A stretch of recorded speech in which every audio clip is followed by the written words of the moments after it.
Hello learners, welcome to my channel solution. So আজকের ক্লাসে নিয়েছি তোমাদের জন্য গুরুত্বপূর্ণ একটি বাংলা পেডাগোগি থেকে প্র্যাকটিস সেট, যেখানে রয়েছে গুরুত্বপূর্ণ 15টি প্রশ্ন, যেগুলো তোমাদের আপকামিং টেস্ট পরীক্ষার জন্য কিন্তু খুব হেল্পফুল হতে চলেছে। চলো তাহলে শুরু করে দিই আজকে আমাদের ক্লাস। আর তোমাদের যদি ভিডিওটা ভালো লেগে থাকে তাহলে লাইক, শেয়ার অ্যান্ড সাবস্ক্রাইব করতে কিন্তু একেবারে ভুলবে না। আর মাত্র কয়েকদিন রয়েছে, তো প্রচুর কিন্তু প্র্যাকটিস করো। দেখো, প্রথম প্রশ্ন তোমাদের জন্য কি রয়েছে। মূল্যায়নের ক্ষেত্রে মান নিরূপণের জন্য একটি নির্দিষ্ট নিয়ম আছে, কোনো একটি নির্দিষ্ট নিয়ম নেই, দুটি নিয়ম আছে, তিনটি নিয়ম আছে। দেখো, মূল্যায়ন যখন হয় মানে বেসিক্যালি ইভ্যালুয়েশনের কথা এখানে বলা হয়েছে। তো ইভ্যালুয়েশনের ক্ষেত্রে কি কোনো নিয়ম আছে? না, ইভ্যালুয়েশনের ক্ষেত্রে কিন্তু কোনো রকম কোনো নিয়ম থাকে না। ইভ্যালুয়েশনে অনেক ধরনের নিয়ম থাকে, ফর্মেটিভ অ্যাসেসমেন্ট থাকে, সামেটিভ অ্যাসেসমেন্ট থাকে, বা ফর্মেটিভ অ্যাসেসমেন্টের আবার ভাগ থাকে। তো এরকম কিন্তু সিসিই থাকে, এসবিএ থাকে, বিভিন্ন ধরনের তোমাদের মেথডে ইভ্যালুয়েশন হয়। সো এই প্রশ্নের কারেক্ট আনসার হয়ে যাচ্ছে আমাদের অপশন নম্বর বি, কোনো রকম কিন্তু নির্দিষ্ট নিয়ম নেই। চলে যাচ্ছি আমাদের পরবর্তী প্রশ্নে। দেখো, পরবর্তী প্রশ্ন আমাদের জন্য কি রয়েছে, কোয়েশ্চেন নাম্বার 53। শব্দ পুনরুদ্ধার অসঙ্গতি হলো। শব্দ পুনরুদ্ধার করা, পুনরুদ্ধার মানে কি, মনে করতে পারা, এর অসঙ্গতি কি ধরনের এটা বলা হয়েছে। দেখো, চারটে অপশন রয়েছে। শ্রবণ এবং পঠন এবং শ্রবণকালে শব্দের অর্থ উদ্ধার করতে না পারা, অপশন বিতে রয়েছে। একটি শব্দ জানা সত্ত্বেও উপযুক্ত সময়ে মনে করতে না পারা, অপশন সিতে রয়েছে। শব্দের স্পষ্ট উচ্চারণ করতে না পারা, এবং অপশন ডিতে রয়েছে ব্যাকরণ অনুযায়ী শব্দ ব্যবহার করতে না পারা। তো শব্দ পুনরুদ্ধার মানে এক্ষেত্রে আমরা বলবো যে কোনো একটা শব্দ ধরো কোনো একটা স্টুডেন্ট জানে, কিন্তু সেক্ষেত্রে সেটা সে মনে করতে পারছে না। তো শব্দ পুনরুদ্ধার অসঙ্গতি বলতে আমরা বলবো একটি শব্দ জানা সত্ত্বেও উপযুক্ত সময়ে সেটি মনে করতে না পারা।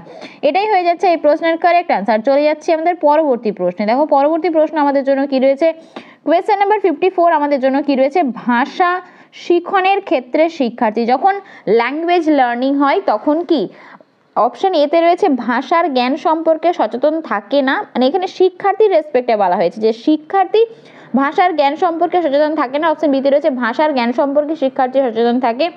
অপশন সিতে রয়েছে শিক্ষার্থী সচেতন থাকে কিন্তু কোনো জ্ঞান লাভ করে না, এবং অপশন ডিতে রয়েছে শিক্ষার্থী জ্ঞান লাভ করে কিন্তু জ্ঞান সম্পর্কে সচেতন থাকে না। দেখো, তোমরা অপশনগুলো দেখে বুঝতেই পারছো যে জ্ঞান লাভ করে সচেতন থাকে না, বা সচেতন থাকে জ্ঞান লাভ করে না, বা জ্ঞান সম্পর্কে সচেতন থাকে না, এটা কিন্তু আমরা বলতে পারি না। যখন শিক্ষার্থীর শিক্ষণ হয়, দেখো এখানে কিন্তু অর্জনের কথা বলা হয়নি, এটা শিক্ষণ মানে ল্যাঙ্গুয়েজ লার্নিং এর কথা বলা হয়েছে, অ্যাকুইজিশনের কথা কিন্তু বলা হয়নি। তো অ্যাকুইজিশনের ক্ষেত্রে হলে কিন্তু শিক্ষার্থী সচেতন থাকতো না, কিন্তু যেহেতু এটা লার্নিং এর কথা বলা হয়েছে তো লার্নিং এ কিন্তু শিক্ষার্থী অবশ্যই সচেতন থাকে। সো আমরা বলতে পারি এই প্রশ্নের সঠিক উত্তর হয়ে যাচ্ছে আমাদের option number B. Question number 54 answer হয়ে যাচ্ছে অপশন নম্বর বি। চলে যাচ্ছে আমাদের পরবর্তী প্রশ্ন। দেখো, পরবর্তী প্রশ্ন আমাদের জন্য কি রয়েছে। ভাষার শিখন হলো একটি, চারটে অপশন রয়েছে, স্বতঃস্ফূর্ত প্রক্রিয়া, অপশন বিতে রয়েছে প্রত্যক্ষ অংশগ্রহণমূলক প্রক্রিয়া, অপশন সিতে রয়েছে পরোক্ষ অংশগ্রহণমূলক প্রক্রিয়া, এবং অপশন ডিতে রয়েছে অসচেতন প্রক্রিয়া। তো আমরা কি বলতে পারি, ভাষার শিক্ষা, এই একটু আগেই তোমাদের বললাম ল্যাঙ্গুয়েজ লার্নিং, আমি তোমাদের একটা ম্যারাথন ক্লাস দিয়েছি, কিন্তু যারা এখন অবধি দেখোনি বাংলা পেডাগোগির, তো আমি চেষ্টা করছি আজকের মধ্যে বা কালকের মধ্যে তোমাদের ম্যারাথন ক্লাসটা কমপ্লিট করে দেওয়ার। পার্ট 1 আমি তোমাদের 5টা টপিক কিন্তু করিয়ে দিয়েছি ম্যারাথন ক্লাসে। তো ল্যাঙ্গুয়েজ যখন লার্নিং হয়, সো আমরা কি বলতে পারি, এখানে কিন্তু প্রত্যক্ষ অংশগ্রহণ হয়, একটা স্টুডেন্ট কিন্তু অ্যাক্টিভলি পার্টিসিপেট করে। সো আমরা কি বলতে পারি, এই প্রশ্নের সঠিক উত্তর হয়ে যাচ্ছে আমাদের অপশন নম্বর বি, প্রত্যক্ষ অংশগ্রহণমূলক প্রক্রিয়া। আশা করি বোঝা গেছে। চলে যাচ্ছে আমাদের পরবর্তী প্রশ্ন। দেখো, পরবর্তী প্রশ্ন আমাদের জন্য কি রয়েছে, ব্যাকরণ শিক্ষায় আবিষ্কার তত্ত্ব কি। ব্যাকরণ শিক্ষায় আবিষ্কার তত্ত্ব, আবিষ্কার মানে কি ডিসকভারি, তাই তো। তো এই আবিষ্কার তত্ত্ব কি, চারটে অপশন রয়েছে। জানা বিষয় থেকে অজানা বিষয়ে যাওয়া, অপশন বিতে রয়েছে শিক্ষার্থী নিজের দ্বারা ব্যাকরণের নিয়ম খুঁজে বার করা, অবরোহী দৃষ্টিভঙ্গির মধ্য দিয়ে নতুন ব্যাকরণ শিক্ষা, এবং আরোহী দৃষ্টিভঙ্গির মধ্য দিয়ে নতুন ব্যাকরণ শিক্ষা। দেখো, আরোহী দৃষ্টিভঙ্গি মানে কি, যেখানে আমরা এক্সাম্পল থেকে রুলে যাই, আর অবরোহী মানে কি যেখানে আমরা রুল থেকে এক্সাম্পলে যাই। আর জানা থেকে অজানা বিষয়ে জানা, এটা তো তোমরা জানোই। আর শিক্ষার্থী নিজের দ্বারা ব্যাকরণের নিয়ম খুঁজে বার করে। দেখো আবিষ্কার মানে কি হঠাৎ করে কোনো কিছু ইনভেন্ট করা। একটা শিক্ষার্থীকে শিক্ষক হয়তো কোনো এক্সাম্পল দিলেন, 4-5টা এক্সাম্পল দিলেন, তারপরে তাদেরকে নিজেরাই হয়তো সেটা আবিষ্কার করছে যে হ্যাঁ শিক্ষক মহাশয় তো আমাদেরকে একবার বলেছিলেন যে যখনই কোনো কিছুর নাম বোঝানো হয় সেটাকে নাউন বলে বা বিশেষ্য পদ বলে। তো একটা টিচার তাকে হয়তো নিজেরাই তারা এরকম নিয়ম খুঁজে বার করছে, টিচার তাকে কোনো রকম কোনো প্রম্পট করছেন বা কোনো ক্লু দিচ্ছেন, তো সেখান থেকে শিক্ষার্থী কি হচ্ছে নিজেই নিয়ম বার করছে। তো এটাকেই আমরা কিন্তু বলতে পারি আবিষ্কার তত্ত্ব। সো এই প্রশ্নের সঠিক উত্তর হয়ে যাচ্ছে আমাদের অপশন নম্বর বি, শিক্ষার্থী নিজের দ্বারা ব্যাকরণের নিয়ম খুঁজে বার করে। কোয়েশ্চেন নাম্বার 56 আনসার হয়ে যাচ্ছে অপশন নম্বর বি। চলে যাচ্ছে আমাদের পরবর্তী প্রশ্ন। দেখো পরবর্তী প্রশ্ন কি রয়েছে, শিক্ষার্থীরা ব্যাকরণ শিখনে আগ্রহ দেখায় না। শিক্ষার্থীরা ব্যাকরণ শিখনে আগ্রহ দেখায় না।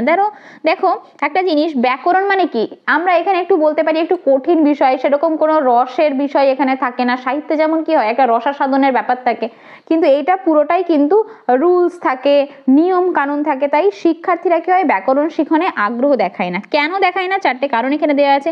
ভবিষ্যতে ব্যাকরণ কোনো কাজে লাগবে না, অপশন বিতে রয়েছে। ব্যাকরণ পড়ানোর সময় যেসব শব্দ বাক্য উদাহরণ হিসেবে দেওয়া হয় তার সঙ্গে বাস্তবের কোনো যোগসূত্র খুঁজে পায় না শিক্ষার্থীরা। খুব ইম্পর্টেন্ট একটা পয়েন্ট অপশন সিতে রয়েছে। ভাষা শিখনের ক্ষেত্রে ব্যাকরণের ভূমিকা কি তা শিক্ষার্থীরা বুঝতে পারেন না। অপশন ডিতে রয়েছে অধিকাংশ শিক্ষক সঠিক পদ্ধতিতে ব্যাকরণ পড়াতে পারে না। দেখো 4 নম্বর অপশনটা তো আমরা বলবো না, আর 3 নম্বর অপশনও আমরা বলবো না, বা ভবিষ্যতে কোনো কাজে লাগে না এটাও কিন্তু আমরা বলবো না। যেটা আমরা বলতে পারি যে একটা শিক্ষার্থী তখনই ভালো করে শিখবে যখন সে যে এক্সাম্পলগুলো পড়ছে সেই এক্সাম্পলগুলো হয়তো বাস্তবের সঙ্গেও সে মিল খুঁজে পাচ্ছে। যেটা সে ক্লাসরুমের মধ্যে শিখছে, 4 দেওয়ালের মধ্যে শিখছে, সেটা যখন সে বাইরের জগতে অ্যাপ্লাই করতে পারবে তখনই তো তার নলেজটা সাকসেসফুল হবে। অ্যাপ্লিকেশন না হলে কি হবে, নলেজটা তার নলেজই রয়ে যাবে, কোনো রকম কোনো মানে ফুলফিল তার হবে না নলেজটা। সো আমরা এটাই বলতে পারি ব্যাকরণ পড়ানোর সময় যেসব উদাহরণ তাকে দেওয়া হয় সেই উদাহরণগুলো সে কিন্তু কোনো রকম কোনো মিল খুঁজে পায় না। সো কোয়েশ্চেন নাম্বার 57 হয়ে যাচ্ছে অপশন নাম্বার বি। দেখো প্রত্যেকটা আনসারই হয়ে যাচ্ছে অপশন নাম্বার বি। তোমরা কিন্তু এরকম করো না পরীক্ষায়, যদি দেখো পরপর যে একই সব হয়ে যাচ্ছে আনসার, এরকম কিন্তু হতেই পারে, ঠিক আছে, ইনসিডেন্টালি ঘটে যেতেই পারে। তো এটা নিয়ে চিন্তার কোনো কারণ নেই। চলো কোয়েশ্চেন নাম্বার 58 কি বলেছে দেখো, এদের মধ্যে যেটি গ্রহণমূলক অসঙ্গতি সেটি হলো গ্রহণমূলক অসঙ্গতি মানে কি রিসিপটিভ ডিসঅর্ডার আমরা বলতে পারি। সেটি হলো জটিল বাক্য বুঝতে না পারা, জটিল বাক্য লিখতে না পারা। অপশন সিতে রয়েছে জটিল এবং সরলের পার্থক্য বুঝতে না পারা, এবং অপশন ডিতে রয়েছে এগুলির কোনোটিই নয়। দেখো গ্রহণমূলক তোমাদের আমি ল্যাঙ্গুয়েজের ক্ষেত্রে LSRW এর ক্ষেত্রে পড়িয়েছিলাম যে গ্রহণমূলক কোনটা, প্রকাশধর্মী কোনটা। তো এখানে যদিও সেরকম কোনো ব্যাপার নেই, এখানে জাস্ট অসঙ্গতির কথা বলা হয়েছে, ডিসঅর্ডারের কথা বলা হয়েছে। তো গ্রহণমূলক অসঙ্গতির ক্ষেত্রে যেটা বেসিক্যালি হয় যে জটিল বাক্য এরা কিন্তু বুঝতে পারে না। ওকে, সো অপশন নাম্বার এ হয়ে যাচ্ছে এই প্রশ্নের কারেক্ট আনসার। চলে যাচ্ছি আমাদের পরবর্তী প্রশ্ন। দেখো কোয়েশ্চেন নাম্বার 59 আমাদের জন্য কি রয়েছে, বৈচিত্র্যপূর্ণ শ্রেণী কক্ষে একজন শিক্ষক। ডাইভার্সিটি ক্লাসরুম, যেখানে কি বিভিন্ন সোশ্যাল কালচারাল বিভিন্ন ল্যাঙ্গুয়েজ বিভিন্ন ফ্যামিলি ব্যাকগ্রাউন্ড থেকে ছেলেমেয়েরা আসে, তো এটাকে কিন্তু আমরা বৈচিত্র্যপূর্ণ শ্রেণীকক্ষ বলি। তো বৈচিত্র্যপূর্ণ শ্রেণীকক্ষে একজন শিক্ষক সবাইকে সমান গুরুত্ব দেবেন, যাদের ভাষাগত অসুবিধা আছে তাদের একটু বেশি গুরুত্ব দেবেন, যারা ভাষাগত দক্ষতায় এগিয়ে আছে তাদের একটু বেশি গুরুত্ব দেবেন। শিক্ষক নিজের মতো করে শিক্ষণ প্রক্রিয়া চালাবেন। দেখো অপশন নাম্বার ডিটা তো একেবারেই হবে না, তাই না? তারপরে অপশন নাম্বার সিতে দেখো কোয়েশ্চেন নাম্বার 59 অপশন সি, যারা একটু ভাষাগত দক্ষতা এগিয়ে আছে তাদের একটু বেশি গুরুত্ব দেবেন না, এটাও কিন্তু হবে না। তারপরে অপশন বিতে আছে ভাষাগত অসুবিধা আছে তাদের একটু বিশেষ গুরুত্ব দেবেন না, এটাও কিন্তু আমরা বলতে পারি না। যেটা আমরা বলতে পারি দেখো একজন শিক্ষকের কাছে সবাই সমান, এবং সেটা যদি বৈচিত্র্যপূর্ণ শ্রেণীকক্ষ হয় ডাইভার্সিটি ক্লাসরুম হয় সেখানে সবারই কোনো না কোনো অসুবিধা থাকবে, কেউ হয়তো একটু বেশি এগিয়ে কেউ হয়তো একটু পিছিয়ে। তো শিক্ষক এক্ষেত্রে কি করবেন, সবাইকে তিনি সমান গুরুত্ব দেবেন। ওকে, সো অপশন নাম্বার এ হয়ে যাচ্ছে কারেক্ট অ্যান্সার। চলে যাচ্ছি আমাদের পরবর্তী কোয়েশ্চেনে। দেখো কোয়েশ্চেন নাম্বার 60 আমাদের জন্য কি রয়েছে, লিখনের একটি ভালো গুণ হলো, লিখন মানে যেটাকে আমরা কি বলি রাইটিং বলি, তো এর ভালো গুণ কি? চারটে অপশন রয়েছে তোমাদের জন্য। বড় বড় শব্দ এবং বাক্য ব্যবহার করা, ছোট ছোট শব্দ ব্যবহার করা। অপশন সিতে রয়েছে সেখানে ছোট শব্দ ব্যবহার, যেখানে হবে এটা, ঠিক আছে, যেখানে ছোট শব্দ ব্যবহার করলে কাজ হবে, সেখানে বড় শব্দ ব্যবহার না করা। এবং অপশন ডিতে রয়েছে লেখার পরে কোনো শব্দ বাদ না দেওয়া। দেখো লিখনের গুণ যদি বলা যায় তাহলে দেখো বড় বড় শব্দ বা বাক্য ব্যবহার করলেই যে সেটা ভালো লেখা হবে, বা ছোট ছোট শব্দ ব্যবহার করলেই ভালো লেখা হবে, বা লেখার জন্য কোনো শব্দ হয়তো বাদ দিলাম না আমরা, সেটাও বলতে পারি না। যেটা আমরা বলতে পারি সেটা হচ্ছে যে যেখানে ছোট শব্দ ব্যবহার করলে কাজ হয়ে যাবে, সেখানে কেন আমরা বড় বড় শব্দ ব্যবহার করব।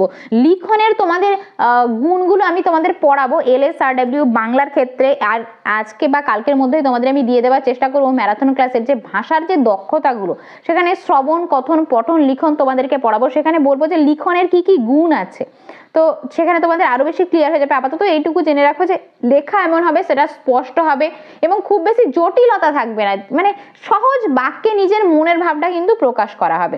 সো এই প্রশ্নের সঠিক উত্তর হয়ে যাচ্ছে আমাদের অপশন নম্বর সি। আশা করি বোঝা গেছে। চলে যাচ্ছে আমাদের পরবর্তী প্রশ্ন। দেখো পরবর্তী প্রশ্ন কি রয়েছে তোমাদের জন্য। যেটি পঠন মূল্যায়নে বিবেচিত হয় না সেটি হলো, পঠনের মূল্যায়ন মানে পড়ার ক্ষেত্রে যে অ্যাসেসমেন্ট হয় সেখানে বিবেচিত হয় না, তা হলো চারটি অপশন রয়েছে। ধ্বনি সমূহকে শব্দে পরিণত করার ক্ষমতা, শব্দের অর্থ বুঝতে পারার ক্ষমতা, বক্তব্য উপস্থাপন করার ক্ষমতা এবং শব্দ বিশ্লেষণ করার ক্ষমতা। পঠন মূল্যায়ন মানে রিডিং পড়া, ঠিক আছে, রিডিং পড়ার ক্ষেত্রে যেটা বিবেচিত হয় না, দেখো ধ্বনি সমূহকে শব্দে পরিণত করা বা শব্দের অর্থ বুঝতে পারা, শব্দ বিশ্লেষণ করতে পারা, কিন্তু পঠনের সঙ্গে বক্তব্য উপস্থাপন এটার কিন্তু কোনো সম্পর্ক নেই, কেননা এটা তো সম্পূর্ণ চলে যাচ্ছে কথনের ক্ষেত্রে, এটা স্পিকিং এর ক্ষেত্রে হচ্ছে, কিন্তু এখানে আমাদের কোয়েশ্চেন দিয়েছে কার সঙ্গে, রিডিং এর সঙ্গে রিলেটেড।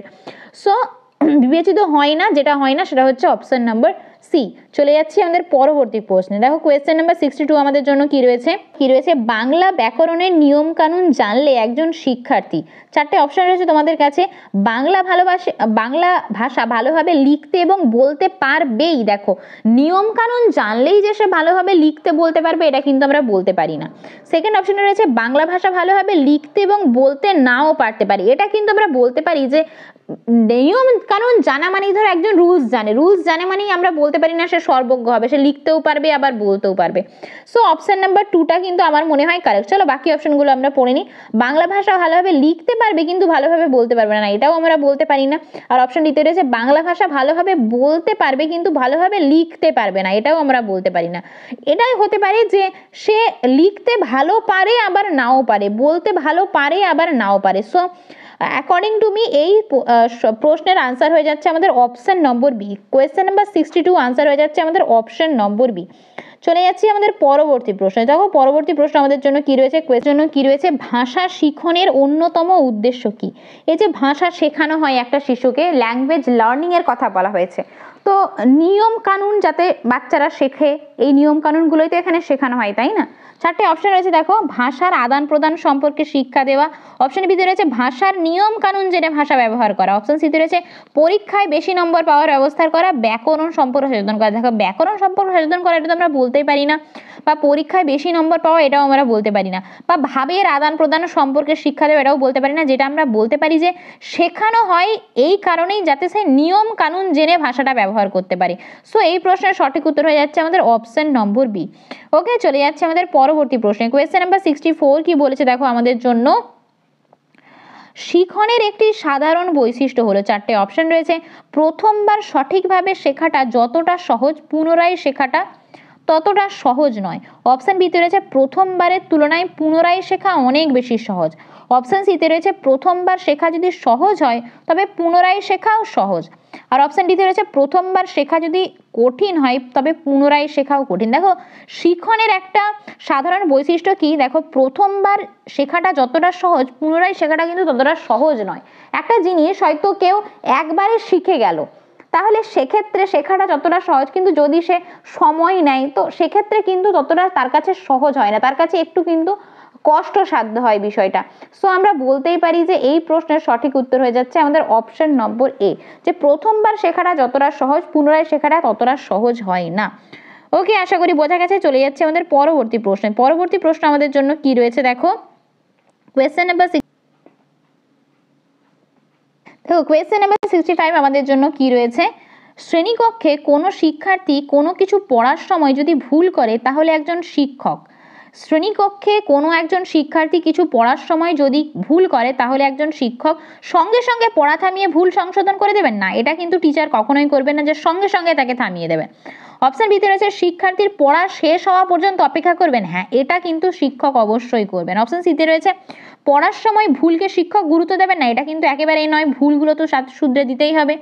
এবং অপশন ডিতে রয়েছে পরের ক্লাসে আগের দিনের ভুল সংশোধন করে দেবেন না, সেই ক্লাসেই কিন্তু তিনি ভুল সংশোধন করে দেবেন, কিন্তু তার পড়া শেষ হওয়া অবধি অপেক্ষা করবেন, কেননা তাকে যদি বলার মাঝে ইন্টারাপ্ট করা হয় তাহলে কিন্তু শিক্ষার্থী হীনমন্যতায় ভুগতে পারে যে সে বারবার হয়তো ভুল পড়ছে, তো সেক্ষেত্রে তিনি অপেক্ষা করবেন। চলে যাচ্ছে আমাদের পরবর্তী প্রশ্নে। কোয়েশ্চেন নাম্বার 66 বলেছে দেখো আমাদের জন্য, দেখো ব্যাকরণ শিক্ষায় আবিষ্কার কৌশলের বৈশিষ্ট্য হলো, চারটে অপশন রয়েছে। ব্যাকরণের সূত্রগুলি সহজে মুখস্থ করতে সাহায্য করে, আচ্ছা এই কোয়েশ্চেনটা রিপিট হয়ে গেছে তোমাদের, শিক্ষার্থীরা নিজেরাই ব্যাকরণের নিয়ম খুঁজে নিতে পারে, অপশন সিতে রয়েছে ব্যাকরণের সাহায্যে কিভাবে সহজে ভাষা শিক্ষা লাভ করা যায় তাও বুঝতে পারে, এবং অপশন ডিতে রয়েছে ব্যাকরণের নতুন নিয়ম আবিষ্কার করতে পারে। আমার মনে হচ্ছে রিপিটেড, তো ঠিক আছে আমি তোমাদের আনসার বলে দিচ্ছি। ব্যাকরণ শিক্ষায় আবিষ্কার কৌশলের কি বৈশিষ্ট্য না, শিক্ষার্থীরা এখানে নিজেরাই ব্যাকরণের নিয়ম সঠিকভাবে খুঁজে নিতে পারে। ওকে, সো অপশন নাম্বার বি হয়ে যাচ্ছে এই প্রশ্নের কারেক্ট আনসার, মুখস্থ করতে পারে বা ব্যাকরণের সাহায্য নিয়ে কীভাবে ভাষা শিক্ষা লাভ করা যায় সেটা বুঝতে পারে বা নতুন নিয়ম আবিষ্কার করে, এটা কিন্তু আমরা বলতে পারবো না। নিজেরাই ব্যাকরণের কোনো একটা উদাহরণ তাদের কাছে হয়তো দেওয়া আছে, সেখান থেকে তারা নিয়মটাকে খুঁজে বার করছে, যেটা হয়তো তারা আগে শুনেছে তার টিচারের কাছ থেকে। ওকে, চলে যাচ্ছি আজকে আমাদের শেষ প্রশ্নে, শিক্ষার্থীরা ব্যাকরণ শিক্ষায় আগ্রহ দেখায় না, আচ্ছা এটাও সম্ভবত তোমাদের রিপিটেড কোয়েশ্চেন হয়ে গেছে, পরপর দুটো কোয়েশ্চেন তাড়াহুড়োর মধ্যে খেয়াল না করে পিডিএফটা তোমাদের বানানো হয়েছে, তো এই প্রশ্নটা আমি তোমাদের হোমওয়ার্কে দিলাম, ঠিক আছে আমি বলে দিয়েছি, তাও তোমরা আনসারটা দিয়ে দিও। এই প্রশ্নের সঠিক উত্তর কি হবে, দেখো শিক্ষার্থীরা ব্যাকরণ শিখনে আগ্রহ দেখায় না, কেননা অপশনেতে রয়েছে ভবিষ্যতে ব্যাকরণ কোনো কাজে লাগবে না, ব্যাকরণ পড়ানোর সময় যেসব শব্দ বাক্য উদাহরণ হিসেবে দেওয়া হয় তার সঙ্গে বাস্তবের কোনো যোগসূত্র পাওয়া যায় না। অপশন সিতে রয়েছে ভাষা শিখনের ক্ষেত্রে ব্যাকরণের ভূমিকা কি তা শিক্ষার্থীরা বুঝতে পারে না, আর অপশন ডিতে রয়েছে অধিকাংশ শিক্ষক সঠিক পদ্ধতিতে ব্যাকরণ পড়াতে পারেন না হবে এটা অপশানে, ঠিক আছে। সো দেখো এই প্রশ্নটা আমি তোমাদের হোমওয়ার্কে দিলাম, তোমরা আমাকে কমেন্ট বক্সে কমেন্ট করবে এই প্রশ্নের সঠিক উত্তর কি হবে। আর আজকের ভিডিওটা তোমাদের কেমন লাগলো আমাকে ফিডব্যাক কিন্তু অবশ্যই জানাবে কমেন্টের মাধ্যমে, আর লাইক শেয়ার সাবস্ক্রাইব করতে কিন্তু একেবারে ভুলবে না। আজকের বড় আপডেট তোমরা পেয়ে গেছো আশা করি এখনো অবধি, যে 24 তারিখেই কিন্তু পরীক্ষা হচ্ছে, একটা কেস হয়েছিল সেই কেস কিন্তু হাইকোর্ট খারিজ করে দিয়েছে, তো 24 তারিখে পরীক্ষা হচ্ছে, আর মাত্র 3-4টে দিন রয়েছে তোমাদের হাতে, তো প্রত্যেককে বলবো প্রচুর প্রচুর পড়াশুনো করো, নিজের কিন্তু 100% দাও। ওকে চলো আজকের মতো এই পর্যন্ত, নেক্সট ভিডিওতে আবার তোমাদের সাথে দেখা হচ্ছে। Thanks for watching.